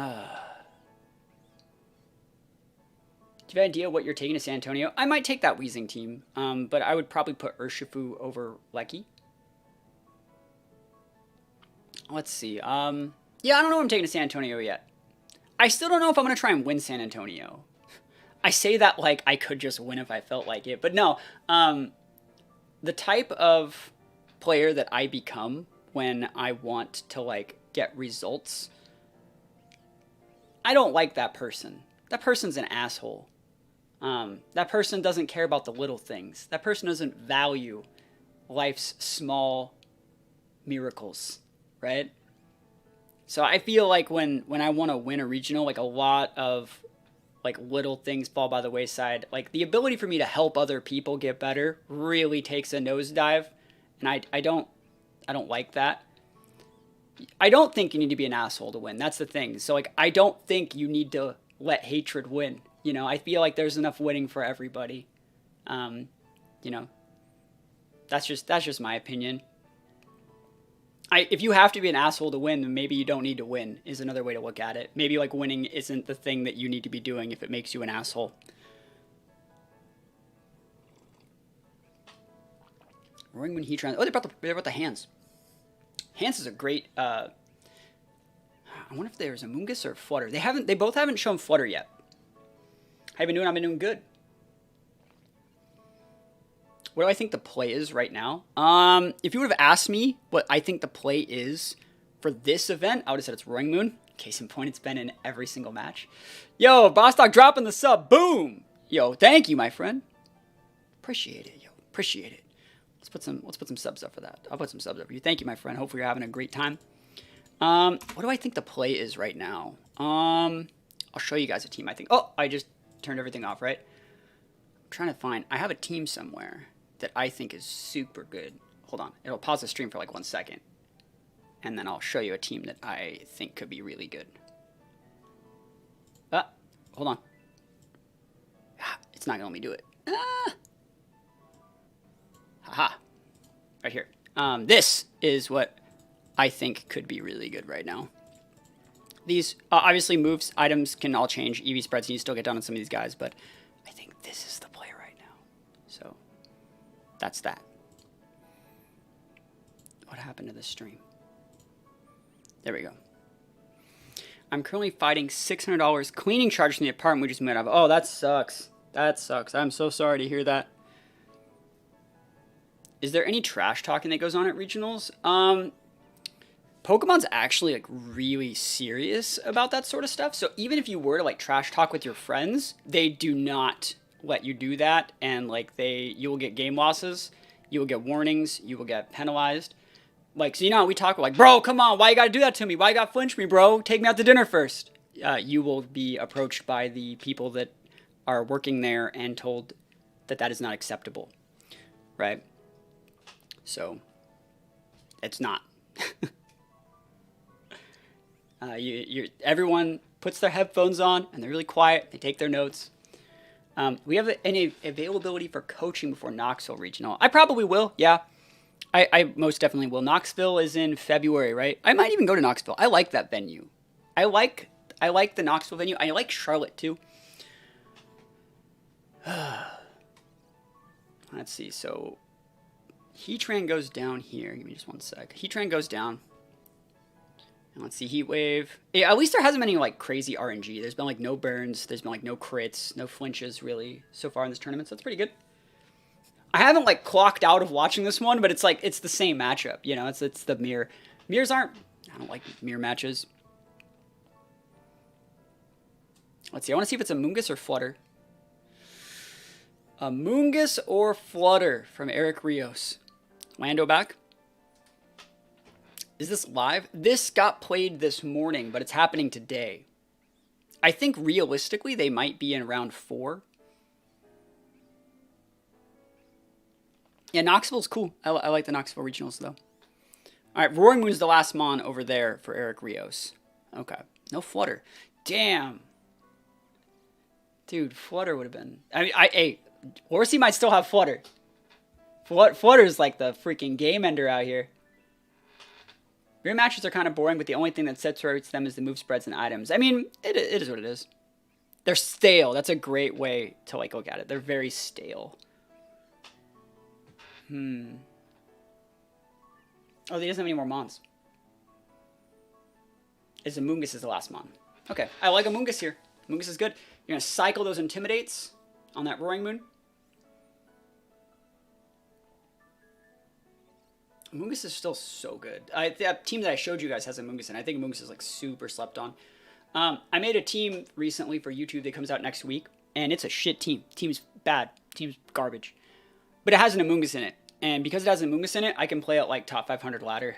Because it's just like people aren't really bringing the correct stuff to respect Amoonguss. Is this team considered balance?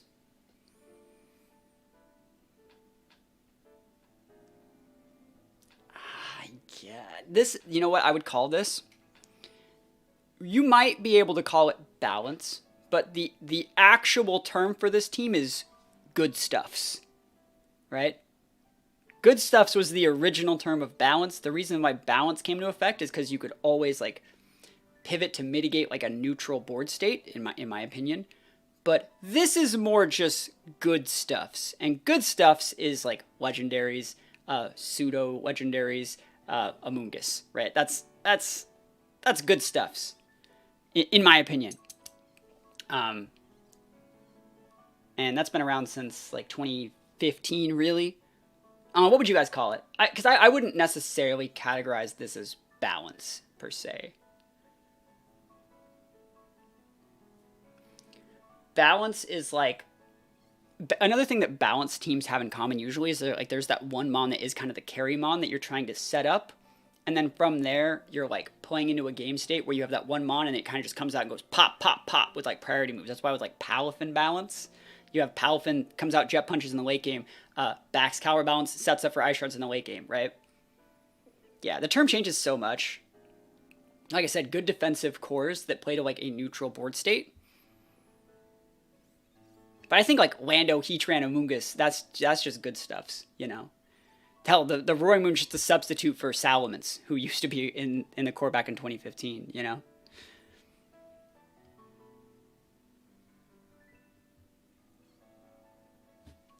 Trying to think. Let me look at this board state a little bit.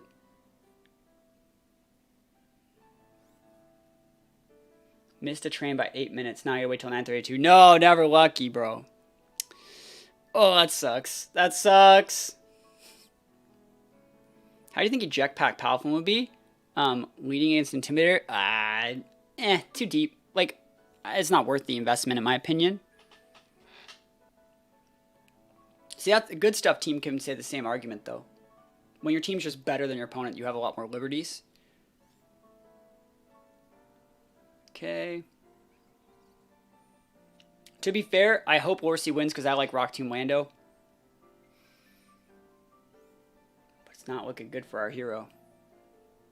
Yeah. Dolphin's still really good.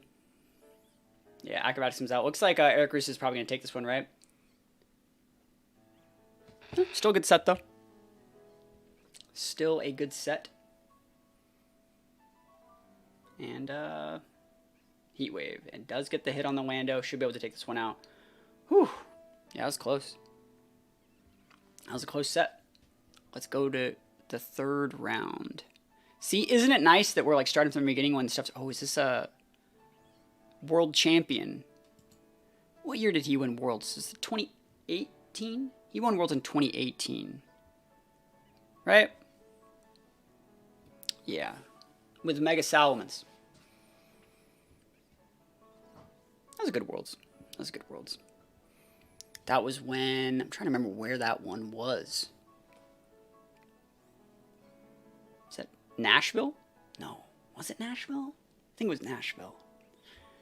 Best former world champion here, I think Paul Ruiz is his name. Let's get into these games. We can go right into it, bro.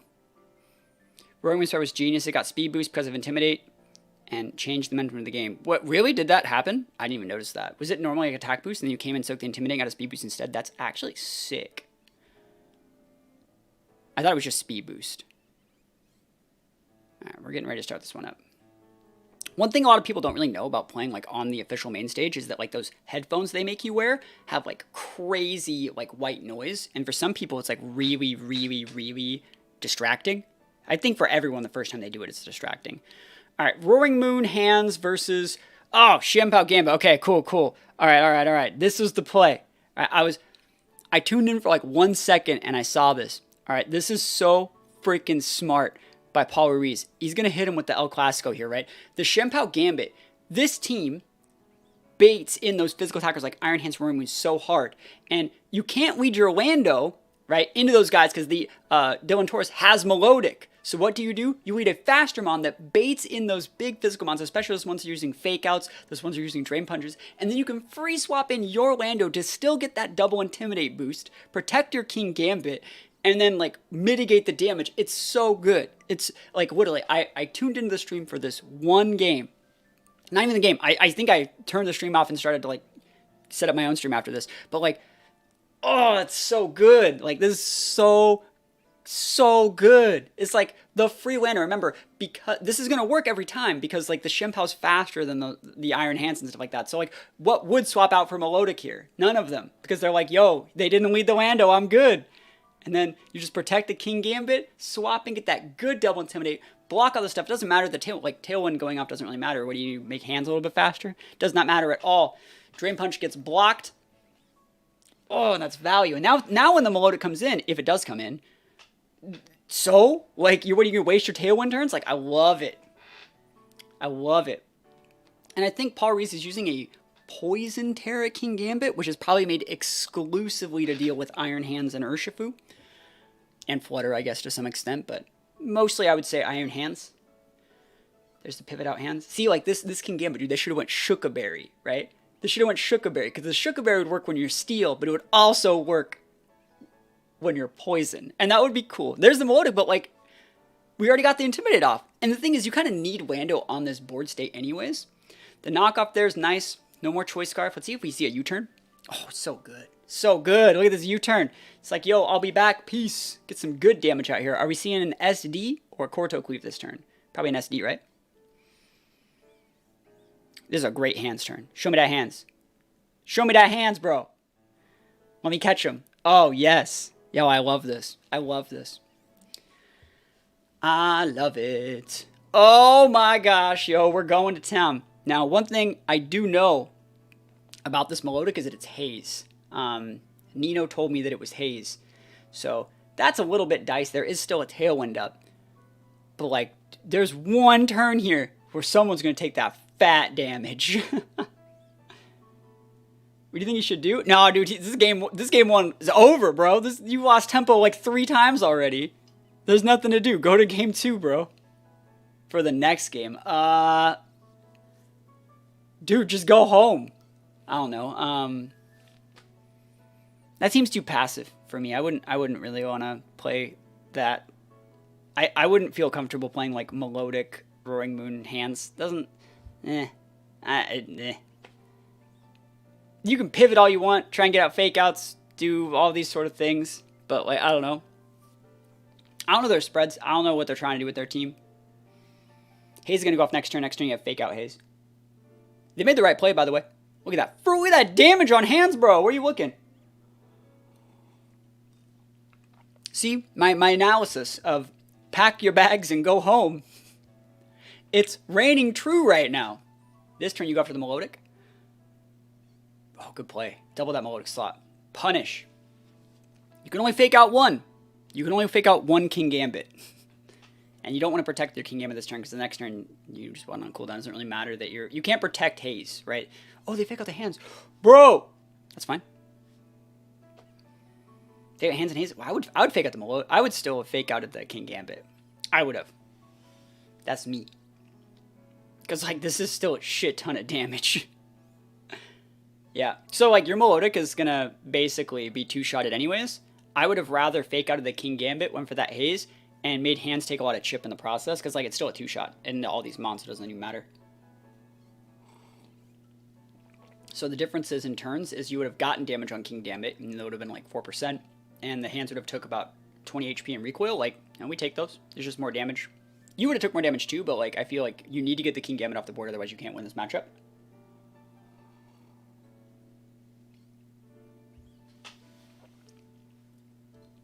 But yeah, I feel like this is a weird matchup to look at. We also don't know what Dylan's last mon is. Scarlet. Oh, you're going, see, like you're going for those burns, huh? Any burners? Nope. Oh my gosh. Are we doubling into hands this turn? Or are we greedily going for a second SD, bro? Is the meta any fun?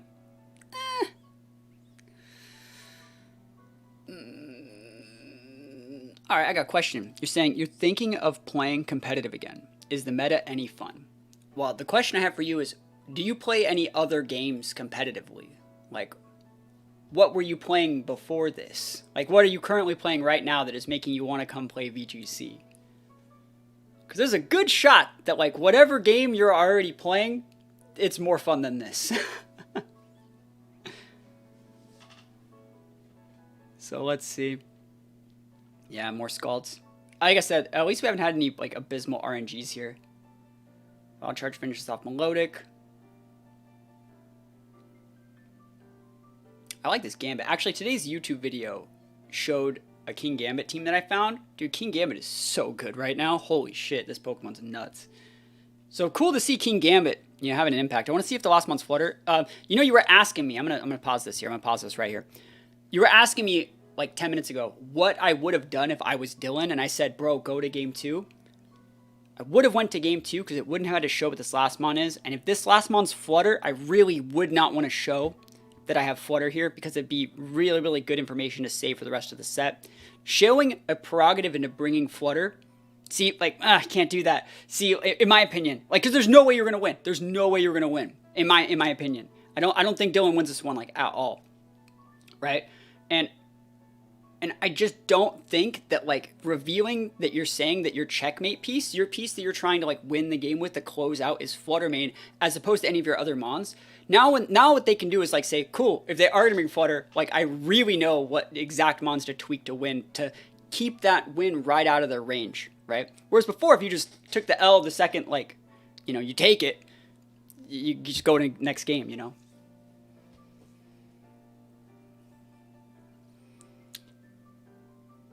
Yeah, TCG I think TCG is more fun than the VGC side right now. But anyways, that's just my opinion. I don't know. Like, Dylan can still win the game, I guess, but I don't think so.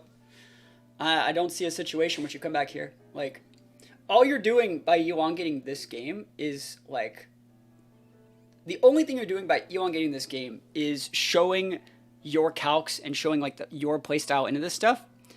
Paul Ruiz is just, he can just go on autopilot for the most part. He's like, I'll sucker this, I'll do this, I'll protect here. He's not having to, like, reveal anything really. And I feel that if you're using, like, especially like a Specs Flutter, like, it's not a good idea to show how bulky you are, because that can be a free win. Because then again, Paul Ruiz has no idea if you're like a full speed Specs Flutter, if you're a bulky Specs Flutter. Like, I don't think. No, but, like, that's the thing. Paul's not revealing any information here. He's already any amount of information that he'd be able to reveal. He's already used Shempao. This is an open team sheet. So, like, right now, showing that doesn't kill means that Paul won't take that bait next game. Do you see exactly what I'm saying? Like, there's nothing that you're gonna get from that. There's no way that you still win this one. Maybe you don't scoop because, like, you just don't want to scoop, right? But, like, I feel like running in that situation would have been a good play, because all you have to do here is just fake out Sucker Punch, GG's, right? Everyone saw the flowcharts how this ended, but what did you reveal? You revealed your EV spread and your Flutter, and I'm like, nah, bro. Just go to game 2. Just go to game 2. Do you see, like, what Paul's doing in this whole situation is, like, he went for that play to see if it would KO so he would know for game 2. So he's actually like, you're losing more, you know? You're like, hey, you want this free? You want to know my EV spread for free? It's free. I get nothing back out of it. I don't like that, you know? I don't know the rules. Maybe you're not allowed to scoop on stream anymore from a bad turn. But, like, dude just dip. That game was over on turn 2.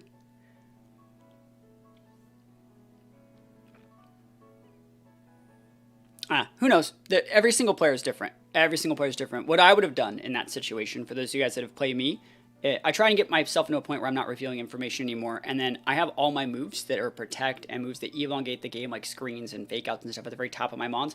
I put my controller down, and it just auto elongates the game, and then I can take my notes and go and think about what moves I want to do. Maybe it was taking this player like a really long time to like figure out what they wanted to do, and so they wanted the full amount of time. But I still feel that like doing that, I wouldn't have revealed my Flutter EV spread. I'm not a fan of that. I feel like that's just literally giving free information away to your opponent.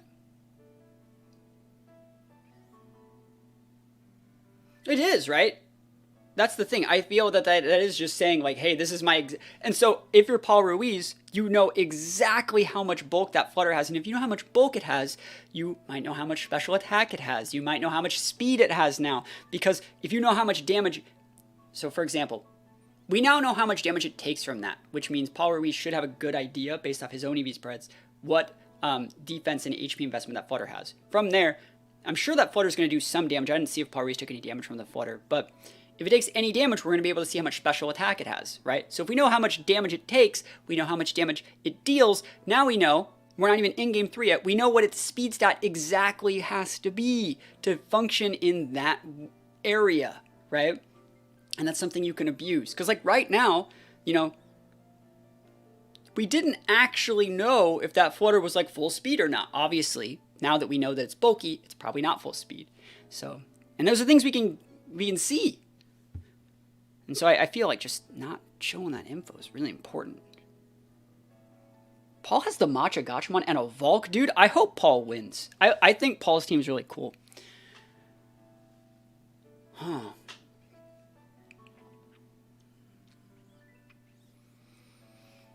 God, yeah. That's hard to beat.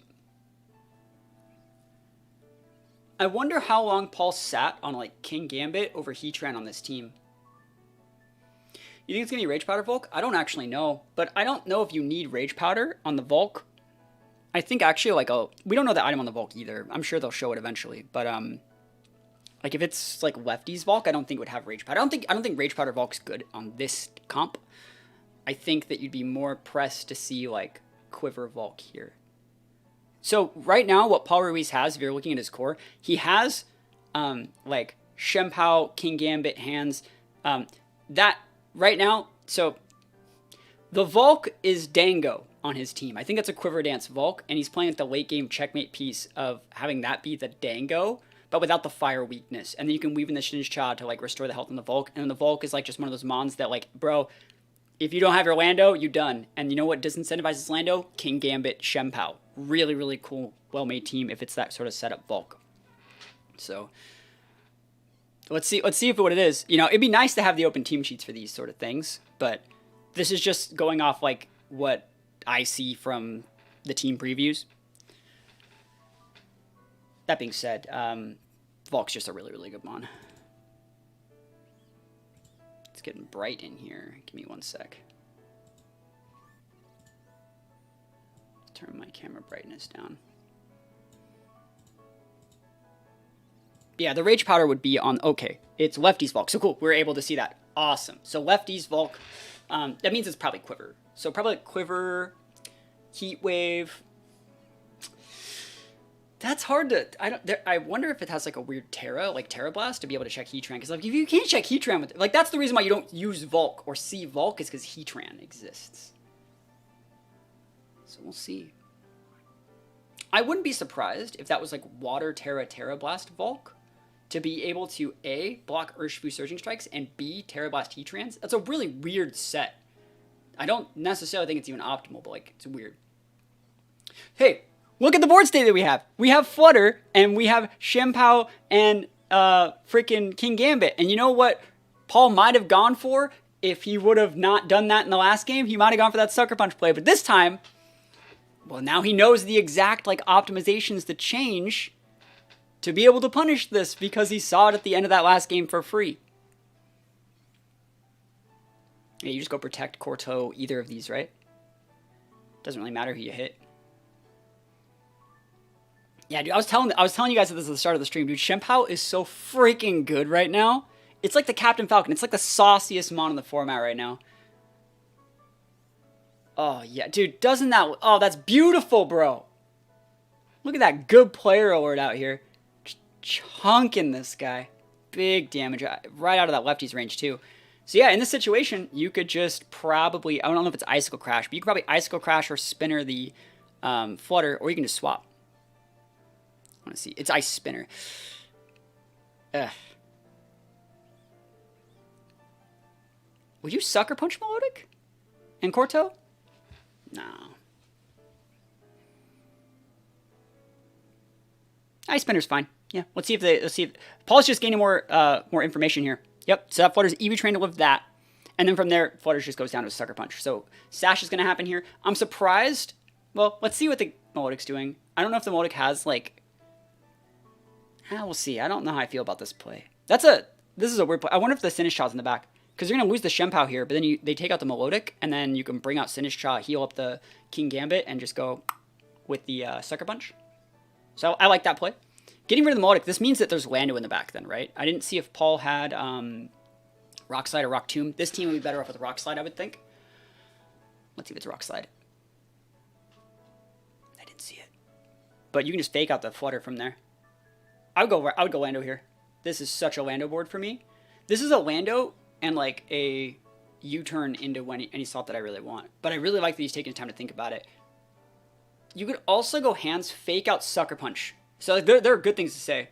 Yeah, I like this. I like the Lando here a lot, though. The Lando gets you a free Intimidate on whatever comes out. It's probably going to be something like Roaring Moon. It could be something like their Lando, and this is just like, oh, Rillaboom, that's fine. That's great. Oh, dude, I hope Paul wins this tournament. This is a really, really cool team. It's just one step ahead every single turn. It's been great. It's been nice to see it. You know, I don't normally ever watch the official streams, but like, this is good. This is nice. I'm happy with how this one's looking. You can fake out, but like a double into the Flutter slot will get you value in some way. It's a net tempo win, because even if you fake out and pivot out your Flutter main, so like, let's say you fake out the Lando and pivot out your Flutter main, you still soaked and Intimidate on your Rilla, and then next turn you just U-turn again. So it doesn't even matter. And you're activating a Defiant. Like, it's such a net win. Like, I love it. Sucker Punch will fail. And no, oh, they're not going for the, okay, they're going for a high horsepower. Okay. Not bad, not bad. Will high horsepower kill Gambit here? If they're even hitting that, they might be wood hammering the Lando slot. I don't think so. It's a -1 Rilla. I don't even think it KOs. Yeah. Dude, Kingambit built different, bro. I don't know if that Arcanine is E-Speed. If it doesn't have E-Speed, it's in for a bad time. So yes, Lando can come in and just cycle Intimidates for days. Rock Slide's really good here. I actually think you want to be Drain Punching here. Let's see, like, I would do exactly that. Dude, Eric Rios is so freaking good. Oh my gosh. This is that World Championship difference, man. Oh, that's such a good play. That blocks everything. What do you do? Swap out your Arcanine for Flutter? Your Fairy Terra, so you just die, you know? Oh, that's so good. And that's not even to say Dylan's doing anything wrong at all. I think Eric Rios just has a really good matchup into this. This is exactly like the 6 type of, like 5 or 6 mons he was trying to beat. You can tell he put in a lot of work.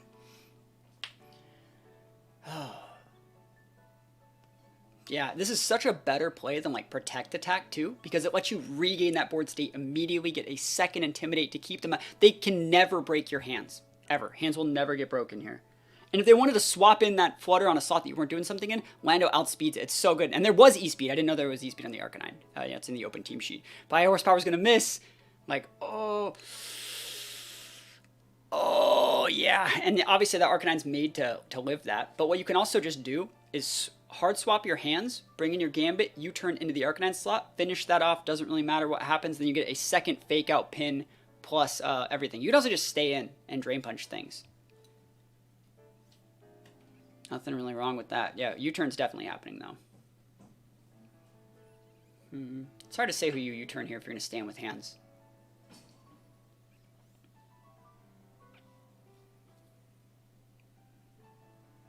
He didn't Volt Switch, right? He Drain Punched? It's taking a lot of damage. Like, you're putting yourself within Grassy Glide range by doing this. Like, crit. If that would have crit, that would have been really, really bad. Like, really, really bad.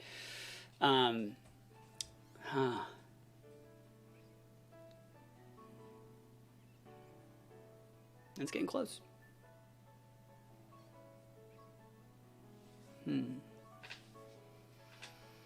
So Arcanine's down.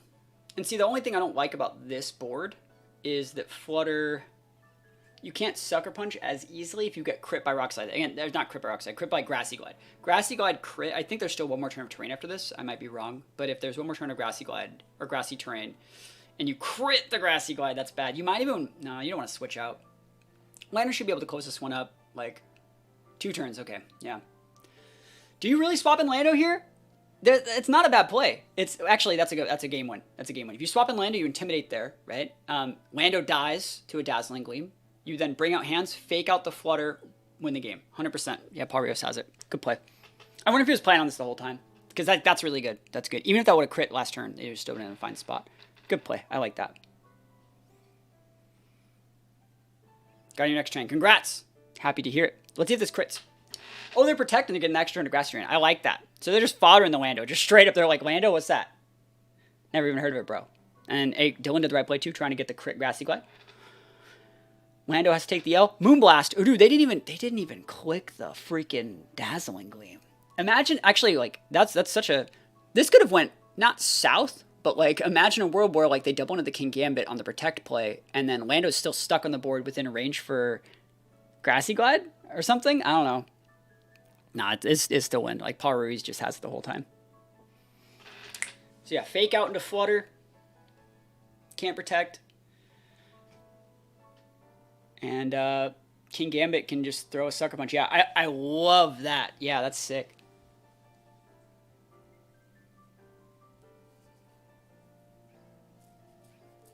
Yeah, this is a much better play. You go fake out Sucker Punch because this just preserves the Kingambit. Oh, that's so much better.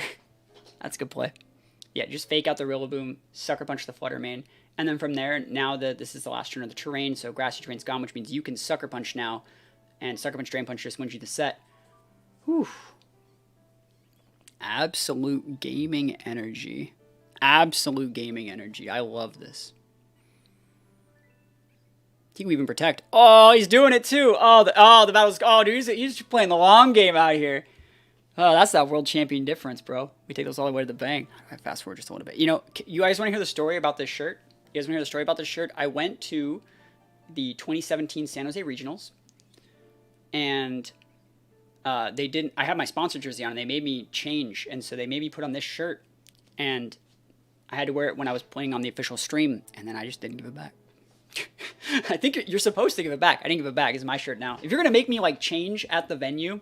I'm going to leave with the shirt that you made me change into. Was that Regieleki? Oh, dude, he's using Regieleki. Oh, dude, he's me. It's me. Yo, he just like me for real. Oh, dude. He just like me for real. Is he going Ice Terror turn 1? Most people keep it. Yeah, no, the other people at that event had to give it back. Dude, he me for real. Oh, my gosh. I hope you win, Regieleki player. Yeah, because, like, Regieleki outspeeds Lando. It just does it. Common a lucky W. You think you can just use Choice Scarf Lando? Why don't you Choice Scarf some of these, bro? Oh, my goodness. The all-in play, the Gambit worked. It takes a certain type of person. It takes a certain type of person to make that play. I make that play every time, bro. What are you going to do? Swap in Heatran? Probably fucking, they always swap in Heatran when I make that play. It happens every time. It's why I'm not using the Lucky anymore. Flutter main. Maybe he didn't bring Heatran. I don't even know there's a Heatran on this team. Never seen Ice Terror Blast animation? Right? No one ever has. Alright, so there's no Tailwind up yet. Let's try and think. It's a special attack booster Flutter, huh? This is a weird match. You're Bleak Winding. No Tailwind, huh? Oh, you got the Electro. Not bad.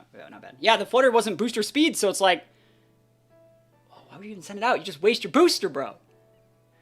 Rillaboom. Oh, dude, he had no pivots for that ice attack, dude. That Lando just came in. Dude, this Rillaboom. Oh my gosh, no way, dude. This is the most one-sided match in history, bro. You have to go Fire Terra on that thing, otherwise you just die to the Bleak Wind. See, but like this is what Alecki brings to the table, I think. This is what makes like Alecki really good, is that if your opponent, it's the only mon that isn't item reliant, ability reliant, that just says like speed control. It's speed, and it can be made to live those, right? It can be made to live those. We be living those out here. The Electro goes off on both, and then Bleak Wind D's. No Tailwind yet. Oh, that's a thick Rilla, or a weak Torn. Speed drop on Ogrepon's very nice. Cool. Yeah, like Alecki did its job. It doesn't need to do anything else. Hopefully there's some pivots. I really hope the Alecki, as the Alecki player, I've definitely thrown in this situation. So let's see what they want to do. Do they protect? There's no reason to. What are they going to do? Fake out? I don't care. I mean, yeah, as long as they have one mon that can come back and do some big damage in the back, like a Lando or like a Roaring Moon or a Flutter, or even like a Bundle or an Urshi, they're probably going to be fine. Because they haven't even Terra. They did Terra. They Terra the Regieleki. But I think it's pretty over. Pivot out. Okay. Big Flutter energy, right? I'm not a fan of special attack boosting Flutter. Not a fan of it. I really like how patient they're playing with this Tailwind too. Because like they have it. You know. They're just letting this one happen. That's absolutely fine. Dude, I feel so bad for myself too, because like I know that this player is going to get all the credit for Regieleki when like I've been using it for like over a month. I know it. Oh yeah, they got their own Ogerpon. Oh yeah, this is free. There's the Tailwind. That's a hard one. You know what? I wouldn't Tailwind here. I would Bleak Wind. I would Bleak Wind and Bonk Hammer the Flutter. I would do it. I wouldn't Tailwind. I don't think you need to. What do you think the best item for Flutter is? It depends on how you want to play it, right? I think if you're going to go booster, you go booster speed, right? But I think Specs is still the best item. Sash is also very uncommon, but I like Specs. But that's like I set up my teams to like pin with Specs Flutter. And the big thing about Specs Flutter is if you bring it out at the right time and you get those KOs and you close out a game before revealing your EV spread, they still have to go all in to say like, well, are you bulky Specs Flutter? Are you full speed Specs Flutter? Because like, you know, if they're like the Shenpao player, they can like, when your Shenpao loses that speed tie to Flutter main, it is soul crushing, right? So like sometimes you got that full speed Specs Flutter that's timid and like they're like, ah, fuck, who still does that? And it's like, I'm right here, you know? But Rillaboom comes out here. Fake outs are up. There's an NDD here too. Dude, this team is nuts, bro. Oh my god. I have not seen a more one-sided game in my life. Oh my gosh. Now the other Reggies are garbage. Reggie Drago's good. Dude, what sort of like Millennium Eye Pegasus Death Note combo did this person have to do? What kind of pact with the devil did he have to make to get this good of a matchup? He played it so well. Oh my gosh.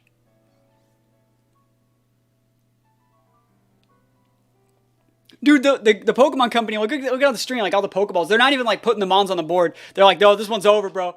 This one's over, bro. Oh my gosh. Yeah, and like the conditioning of like the spiky shields and stuff like that. Like, oh my gosh. Oh, Regigigas is good, but Regigigas doesn't count. He's like Regigigas is his own thing. Yeah, take that matchup to Vegas, bro. Dude, I like this. Dude, look at the screen. Look at the screen. He's just chewing some gum. He's just fucking relaxing out here. Oh my gosh. The opponent didn't even do anything bad. They had nothing to swap in for the Alecki, and so as the Alecki player, there's so many good things to gain from this. Because, like, right, in Game 2, when you read Alecki now, first of all, they're not bringing their Lando. And if they're bringing their Lando, they're bringing someone to switch into it. So if you see Lando, that means you know they have that ice swap. They have, like, that Heatran. They have that Goldango. They have that Mon. So what you can do is you can just disrespect that Lando, like, all set. What do you have? Bro, there's no ice, there's no Lucky Swap. There's no Heatran, there's no hands. So like you could, if you see the Urshi come in, you just Thunderbolt it, you know? Oh my gosh. Yeah, dude, I would have made that exact play then too. God, that matchup right there we're fighting against, like I would kill to fight that team, bro. That's that like freaking shooting fish in a barrel free matchup for Regieleki. I mean, not really, but like I want to know what item was on his Lucky. Do we know? Is he that good player? Is he using the Covert Cloak though? Can someone else use Covert Cloak to Lucky? Can someone else besides me bust it out? Yeah, dude, even he slaps is like, whoa, bro. Okay. How do you not have Heatran on that team? Yeah, the entity in the back was like the actual finishing blow. He didn't even have to do that. He just was like, I guess I'll just win now, you know? He's just relaxing, chewing his gum. Dude, I'd be freaking tilted, bro. Oh, dude, I'd be so tilted if that happened to me. Go all the way to a different country just to be like, that's my turn one, bro. That's how we're gonna play this. There's Chiyu on this team too, dude. I love this. No, he lost on the first turn, bro. He lost on the first turn and just kind of had to like fumble around. Yep, happy is lame, focus flourishing. That's right. All right, so this guy's like, screw this. I'm setting Tailwind. And Chiyu's about to be popping off out here. Oh, Snarl, overheat? Oh, dude, the overheat. Do it. Dude, I love this guy, man. This is the... Oh, I wanted to see the overheat. I would have been like, yo, if we can get 2 one-turn deletions, that's sick. Imagine just being that guy that's like, I will delete your Pokemon on the first turn every single game. It's really good to see he's forcing out the Terra here, just so you don't get overheated. So, like, the value in Chiyu is already made. So the 50-50 that comes from Terra is gone. And you're actually still getting good value off with Snarl against both these. You're breaking potential Sash if there was Sash on the Torn. You're making it so the Torn deals less damage over the course of the game. Like, yeah, this is such a good play. Like, all of this is just so nice, bro. Snarl will be nice to hit on both those. Like, look at that damage. Like, this is just free damage. Literally doing nothing else. Oh my gosh. That's such a good play. And he got the Terra out. Like, that's the thing, is like, he dealt damage to both of their moms, wasted their Terra, took no damage. Like, I mean, he took Life Orb damage, but do you see that value? Like, holy moly. Literally built different, next level. That's that good stuff. Choice Specs, overheat, and sun difference. I know, right? Yeah, you gotta force him to do it though, you know? Gotta force it.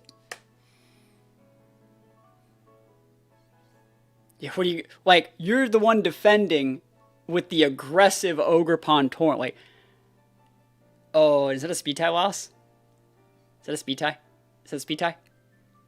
No, he's just clicking Bleak Wind. That she used faster than that Torn. I'm surprised that Torn tried to taunt. Oh, we just missed a Heat Wave, never lucky. I'm surprised that that Torn tried to taunt this Torn, knowing full well that it's a slower Torn.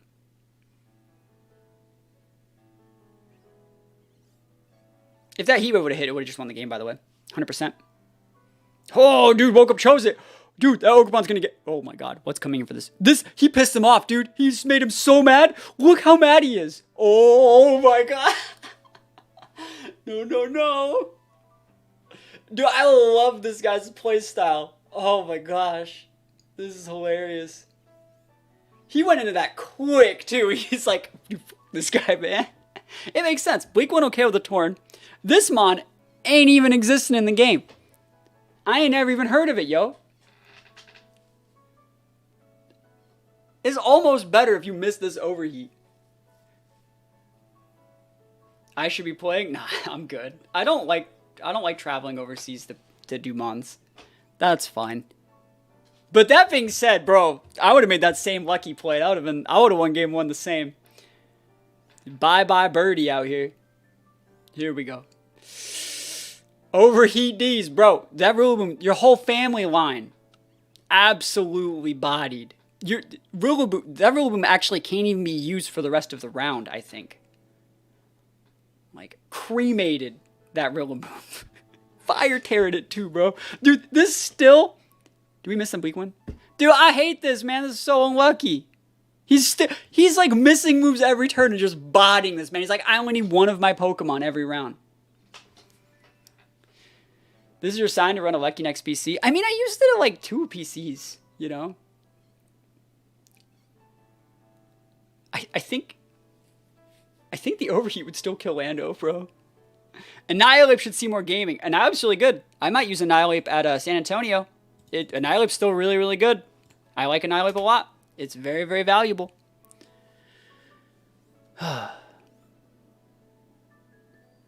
Okay. Okay. Ogerpon. Here we go. No, you fought my Alecki in one of them. I just didn't bring it against you. All right, Torn Protect. All right, come on, pop it off. Ah, never lucky. I mean, yeah, bring it. Lucky's still really good.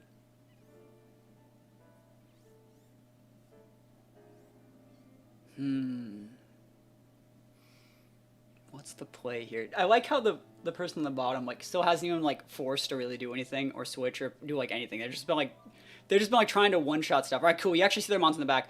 Oh, Indeedee. Do it, dude. Come on. Let's go. Landorus? Dude, what's Landorus? I never even heard of it, bro. Let's go. I'm so excited to see this Landorus get O-code from a -2 Overheat, bro. I'm excited. Life Orb Fire Terra. I'm assuming full special attack Overheat into this Lando. Oh, dude, this is going to be twice as nice. Alright. Chi's a broken mon. Chi's pretty good. Yep. Psychic Seeds Entity? I'm not a big fan of the seeds here, but hey, it works. If it works, it works, you know. Rock Slide, no flinchies, no flinchies. Don't do this. 7 HP gaming. Oh, flinch. Dude, this guy's getting so unlucky. I'm so mad because, like, he's making all the fun plays, dude. He's making all the plays I want to see, and I feel like I'm getting unlucky watching him. That's really bad. Taylor Peters out. This is not looking good. I mean, we got the redirection, but like, actually, this is still fine. This is what are you gonna do? This is still fine. You just redirect. Yep, and you just bonk them out one at a time.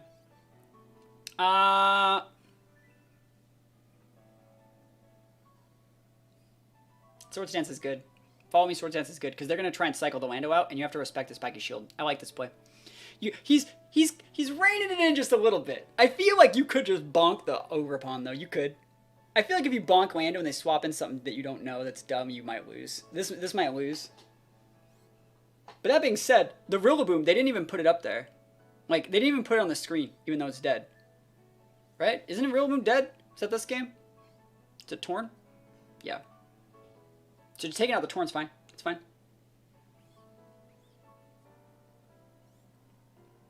Cool. Works for me. Imagine if the bonk hammer could miss. Imagine if it could. Oof. Oof. I'm surprised that KO'd. Nothing you can do about it, but like... bonk here. Nice. That's the last turn of their tailwind too, right? So then like... No, if I was the lucky player, you need to end this right now. You need to end this like right now, in my opinion. Like you got to end this like right now. I think you could just... It's a hard one.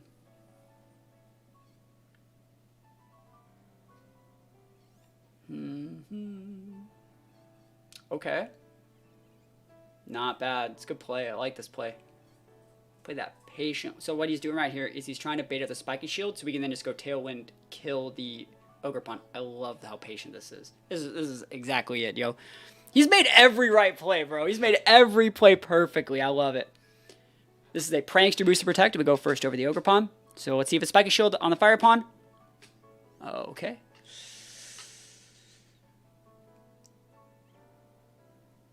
U-turn.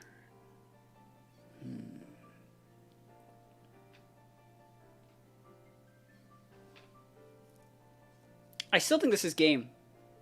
I think you Tailwind, bonk Lando, and then it doesn't matter. You could bonk that one, but then like, is that right? I feel like you could always Tailwind bonk Lando. Oh, this is a game. There's no spiky shield. Cool, it's game. Yep. Eh. Maybe yeah. Yeah, yeah, you just go after that. Because, like, what's Lando going to do? Spiky shield, or what is it? U-turn's not even going to do half. Oh, it does do, like, half. So, yeah, I was right. Fucking killed Lando. Rain Dance Bonky here. Cool. All right.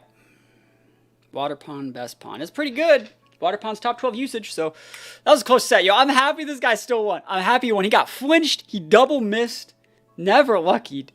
But, like, dude, that was a freaking fun game to watch. That was really cool. I like that, dude. That was sick. Yo, Regilecki busted. That's awesome.